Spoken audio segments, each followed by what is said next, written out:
Dalam kita menghadapi setiap permasalahan yang berlaku dalam rumah tangga, ada sesuatu yang kita perlu belajar.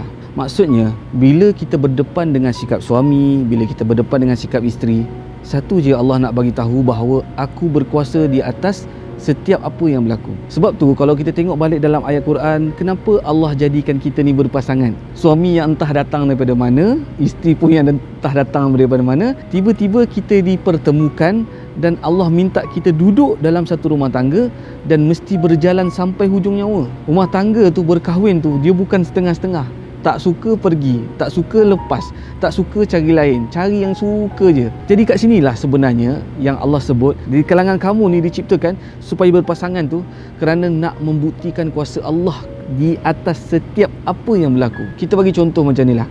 Bila kita berdepan dengan isteri kita, kita tahu isteri kita adalah makhluk yang amat sukar untuk difahami, yang berubah setiap 5 saat, yang macam-macam fikirannya, yang sekejap nak ni, sekejap tak nak tu.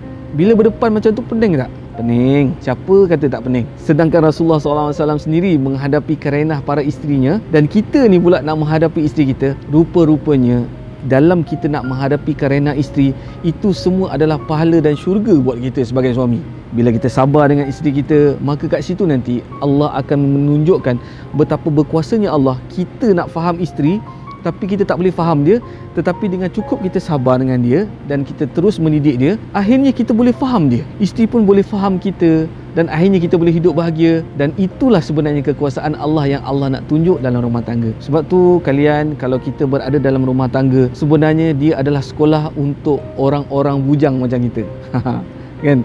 Masa bujang dulu tak payah belajar pun tak apa. Tapi bila masuk dalam rumah tangga, kita bersekolah, kita belajar banyak perkara yang kita nak belajar satu persatu. Dan yang paling penting sekali, bukan kita nak benarkan diri kita. Kalau suami nak benarkan diri dia, maka dia akan terlihat salah di mata isteri. Begitu juga dengan isteri. Bila dia nak menjadi seorang yang benar di depan mata suami dia, tengok macam tadi, pening tak suami dia? Pening. Sebab tu suami dan isteri bila masuk dalam rumah tangga, yang kita nak benarkan tu Allah. Bila Allah kita benarkan, maka nanti Allah akan benarkan kita dalam rumah tangga.